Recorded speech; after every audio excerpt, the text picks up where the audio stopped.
Mes su tavim kalbėjome, kad sakinys jis būtinai turi kas atlieka veiksmą?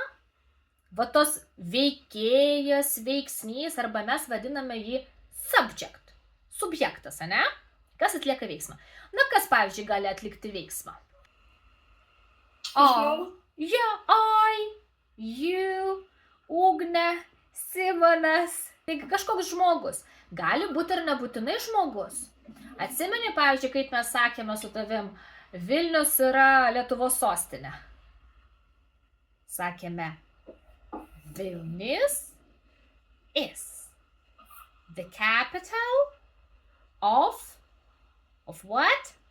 Lithuania. Vilnius is the capital of Lithuania. Vilnius yra.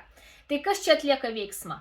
Iš tikrųjų veiksmo kaip ir nėra, bet sakinyje va to subjekto funkciją atlieka miesto pavadinimas, ane? Vilnius. Jo, tai va, nebūtinai tas subject bus žmogus, tai gali būti ir miestas, tai gali būti ir, nežinau, šuniukas. The dog is barking. Pavyzdžiui, šuniukas loja.